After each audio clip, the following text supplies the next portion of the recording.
естіп көріп отырғандар міндетті түрде лайк басып, комментарий жазып, WhatsApp, Facebook, Instagram, Telegramға бөлісіп, 60 апа 70 жезделеріңізге жеткізіңіздер. Міне, бірінші болып Қазақстанға келді, таңбасын көрсетеді, паспорттағы таңбасын, міне. Мына Қытай. Манау, беті жалпиған мына Қытай. Міне, айтады, өзінің жарнамасын жасайды. Міне, Қорғастың шекарасынан өттім дейді. Мынаны мен Facebook'ыма бөлісіп қойдым. Серікжан Біләшұлы деген Facebook'те тұр. Мынаның аудиосын әдейі шығармай отыр. Мына YouTube'те патент дейтін бәле сұрайды ғой. Міне. Мына Қорғастың шекарасы кәдімгі. Қытайдан келген қазақтың көпшілігі білетін Қорғас шекарасы. Міне, мына Қытай мен бірінші болып, сол рас бекен, өтірік бекен деп, мына сол хабарды ести сала шауып келдім. Міне, қазақ шекарасынан 15 күнге таңба бастырдым деп тұрып, мына Қытай міне, сөйлейді міне. Мына жалпиған Қытай. Міне. 15 қазақтың таңбасын көрсетеді, қазақ шекарасынан өткенін көрсетеді міне. Мына Қорғастың шекарасы міне, бәрі таныстар көріп отырсыздар ма міне? Міне таңбаны көрсетеді. Анау қызыл таңба мен анау көк таңба шекарадағы таңба міне. Міне. Енді осылай айтайын дегенім, бізге дәл қазір хабар жетіп тұр. Бейшара қазаққа Қорғастан 15 күндік виза өтуге ресми түрде құжатпен тиым салынбаса да бірде-бір қазақты жібермей отыр екен. Міне. Жан-жақта бізге қазақтар ақпарат беріп жатыр. Қазақтар 15 күнге келе алмайды екен. Паспортты сұраса, жоқ, паспорт берілмейді. Кепіл, өкіметтік қызметте істейтін екі адамның кепілді керек дейді. Ол өкіметтік қызметтегі екі туысын, досын жалынып, жалбайып жүріп көндірсе де, енді сол екі адамның мекемесінің бастығы қол қоя керек екен. Ол мекеменің бастығы өлсе қол қоймайды ғой. Және міндет екен, 15 күнде сен Қазақстанда қалып қалмайсың, мешітке бармайсың, ешқандай жаңағы экстремистік, террористік, сепаратистік ұйымдарға жоламайсың деген сияқты талап қояды екен. Енді ары қарай біз естіп жатқан жоқпыз. Дүкен Мәсімханға барып бір сәлем беріп қайтасың, Омарәлі Әділбектің қолын қысып қайт, Мұхаммедқамен арақ ішіп қайт дейтін шығар енді.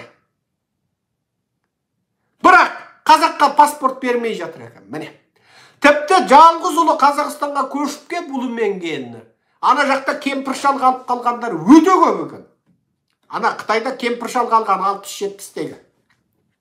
Жалғыз ұлдары ұлымен келіні көшіп кеп алған Қазақстанға. Енді ана кемпір-шал отыр өзі. Кемпірі мырсыңдап тамағын жасап, осы екі жағын ырғалып әрең. Шал отыр. Жаңағы. Ана жақта ұлды ол сағынады, келінді ол сағынады. Немерен ол тіпті сағынады, жылап еңіреп, паспортын сұрайын десе қорқып отыр. Содан бақырып шақырып, мына жақтан, «Ой, Серікжан өстіп, паспортты сұра деп жатыр» деп айғайлап, сон барса әгілерді шақ-шәлекей ұрсып, «Ой, 15 күн ашыптысыңдар ғой» десе, беттерін ашық айтты. 15 күн деген сендерге қатысы жоқ. Сендер деген екі беткейсіңдер. Сендер жүректерің Қазақстан деп соғады, сендер отан сатқындарсыңдар деп көздерін шұқып ана кемпір-шалды еңіретіп отырып қайтады. Саяси үйренуге кіресіңдер, партияға адал емессіңдер деп көздерін шұқып қайтарады екен. Міне, маған кем дегенде қазір 20-30 қазақтан осындай хабар жетіп отыр. Кем дегенде.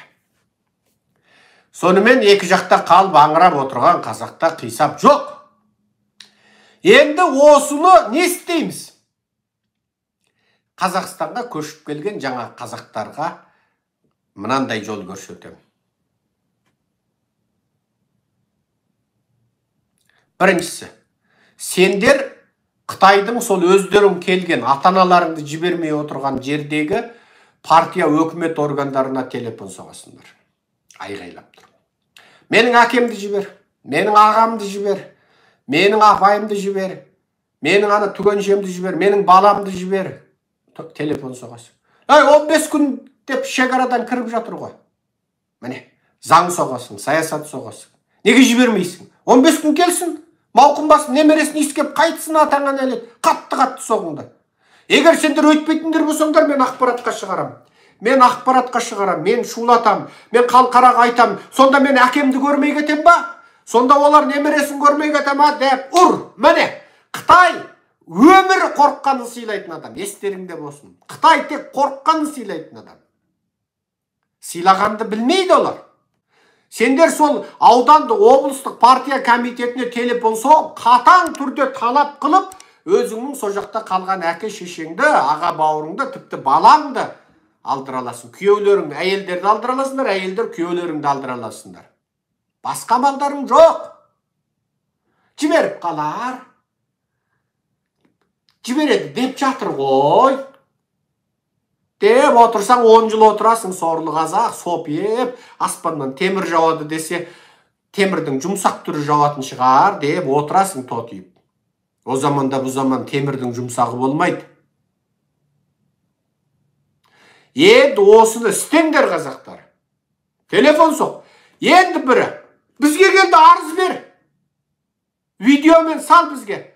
Менің әке шешемді көрмегеніме, әкемнің иісін сағынғаныма 7 жыл болды. 6 жыл болды. 2017-ден бері 5 жыл. Мына 2016 десең 6 жыл болды. Сонда мен әкемді 6 жыл көрмеймін ба? Африкаға барса да көреді. Мына заман деп зарлап еңіреп видеоны сал. Ертең жібереді. Сондықтан міне жерде қазақтар бір нәрсе арыздану. Қытай қорыққанды сыйлайды. Сол ана жақта қалған туысыңды мына Қытайлар зорлық жасап 15 күнге қазақ жібермей жатыр екен.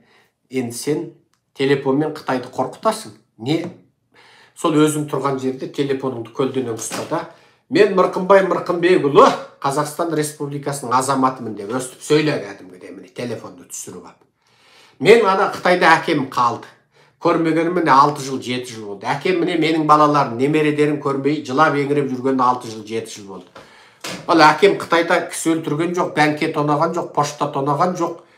Қытайдың жаңағы жай малшысы, не коммунисті, не қызметкер, пенсиядағы адам. Неге Қытай жібермейді деп арыз бересің, біз жариялаймыз, болды. Сол Қытай өзі барып сенің әкеңе, әй сен балаң бар екен ғой деп өтіріктен білмегенсің. Ол кімнің баласы бар, кімнің құдасы бар, кімнің сол тайпаласы бар, ол Қытай жатқа біліп отыр. Баяғыда шежіре деп бүкіл мына Алтайлы, Тарбағатай, Буратал, Санжының қазақ бәрі шежіре жазып кетті ғой, 77 атасын түгендеп. Сол шежірені Қытай бекерден бекер жазғызған жоқ. Қай қазақтың қандай туысы барын білу үшін жазғызды. Оның кейбір үлкен руларға сол Қытайдың, сол компартияның анау бастықтар өздер ақша бөлді. Сөйтіп шетелдегі туыстарын да жазғызды әдейіге. Сөйтіп кімнің туысы кім екенін біліп отыру үшін жазды оны. Архивтестіру үшін жазды. Ол Қытай сенің баланың Қазақстанда екенін білмей қаппыз деп жаңағы әйелге айтқандай, сенің күйеуің Қазақстанда екенін білмей қаппыз дегеннің бәрі ол сиқыр сөз ол. Сондықтан арызданыңдар, сөйтіп құтқарыңдар. Жақсы, менің айтатын сөзім, әңгімем осымен тамам.